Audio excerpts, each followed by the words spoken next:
Welcome to this installment of Fighter T. I'm your host. Today we're going to be discussing various things to get you onto the field. Something that I'm surprised I've waited this long to come up with and think about and put on film. So an important thing to bear in mind is unless you know anything about armor through wearing it, you don't know what you don't know yet. If you are brand new and are trying to get into this sport, thinking about getting into this sport, the best piece of advice I can give you is go and borrow armor, don't spend money on it, get hit, and move around in it a bunch, inform your opinion, and then spend money. I spent a lot of money on internet armor from, like museum replicas and those people. And that stuff looks so pretty and just sucks to wear and dense if you look at it funny and is just completely inappropriate for the sport because I didn't listen to the people that are saying what I'm saying right now, and I wasted a lot of money. I also somehow managed to get my first helmet from a maker that's kind of infamous for not actually making helmets. So there are some scam artists out there to keep in mind. So before you spend money on equipment for this sport, educate your opinions through wearing stuff and discuss with other people that know people and things before you buy anything from any of the makers and vendors that are out there, because there are some scam artists that are running around in our circles. Another thing to think about and have in your mind when it comes to armor is everybody makes their own specific individual snowflake-like compromise between historically accurate, optimized for our sport, safety, and comfort. Everybody is going to be very unique on it. As long as you hit the minimum safety requirements and aren't showing up in Mandalorian armor, wherever you fall in these things, it's going to be okay. You're going to be all right. And there's no way I can oversell the differences for it. My knight runs a business making armor. Everybody in our house, from the neck down, is wearing his armor. But we all have very different padding strategies, underlayers. Despite us all wearing the exact same outer shell armor, none of us have our armor set up the same, at all. Some people are going to want the thick gambesons. Other people are going to say, I don't want the heat. I'll take a t-shirt. I'll take the bruises over the heat. What works for you is the right answer. And you may not know what works for you yet, which is why, as I said earlier, borrow some stuff, move around in it, inform your opinions, then spend money. And when it comes to the sportability,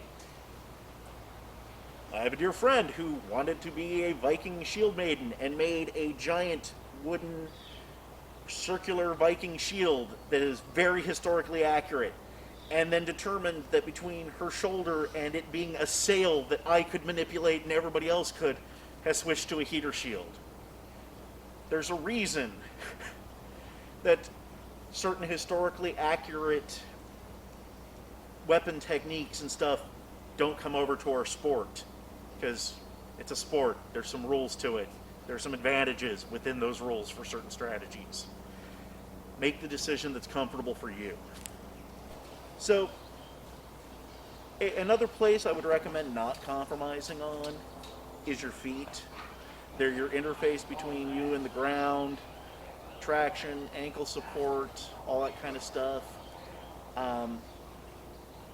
I strongly recommend that you swing the compromises towards comfort and safety versus period accuracy when it comes to your shoes and your footwear. I'm a big fan of fighting in modern combat boots and concealing the fact that I'm fighting in modern combat boots. Your mileage might vary. It's your ankles. So, when it comes to customizing out your armor and making everything work for you on the field, there is a area that is very important not to overlook and not to skimp out on. And that is, this area is a valid target. A lot of kingdoms have rules against targeting that area, but hits are going to happen there. You don't want to skip and you don't want to skimp on the appropriate, for whatever you're packing down there, the coverage and armor. Do not cheap out. And when it comes to the cups, the really soft-sided football cups that you can move around in sound like a great idea until you realize that you might take a shot from the angles that the sides are soft on. Just saying. Just saying.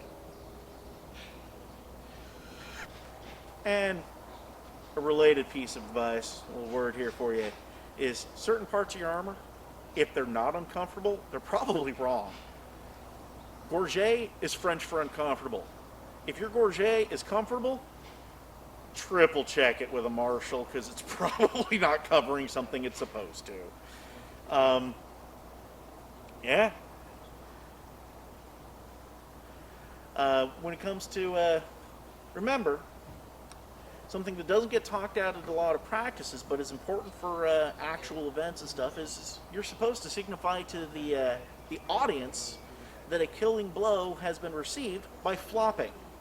Make sure that your armor is something that you can flop in, that you can fall in it without breaking your neck. Learn how to do so in a comfortable and safe manner.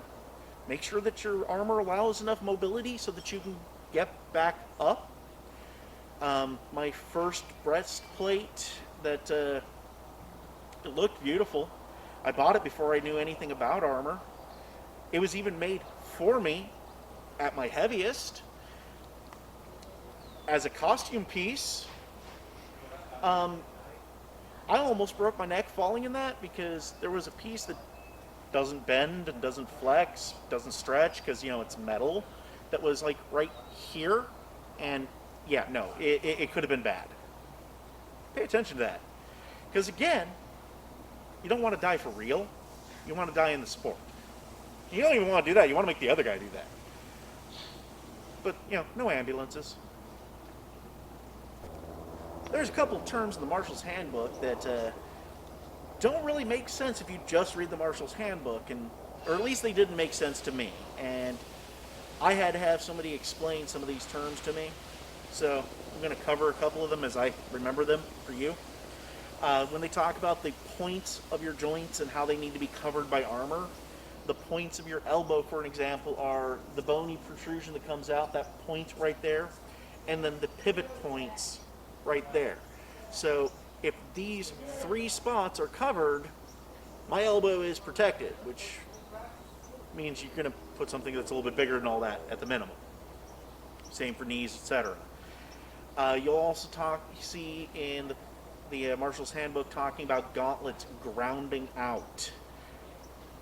What they mean by that is the shell of the gauntlet should be touching the stick and grounded out, so that way your finger hiding inside of there can't get crushed. Because if it doesn't ground out and it's kind of flat, you can get your finger smushed between the anvil of your stick and your gauntlet. I lost a thumbnail that way. Don't do it. It came back. I got better. As a new fighter, as a prospective fighter, I've talked before about how if you've got somebody in your area that you're working with and they say anything that disagrees with me, to listen to them. I want to expand on that just a brief bit and say, if you can put yourself in contact with anybody, especially the guys wearing white belts, guys and gals wearing white belts, do so. I'm trying to help you guys as best I can from like a step or two ahead of you. The knights and the guys in your area probably have a lot more information and knowledge than I can bring to bear, and they can have a two-way conversation with you. I'm just talking at a camera. There's only so much I can do. Thank you for watching. Please like, subscribe, maybe suggest this channel to some other people. And remember, kill your friends, don't hurt them.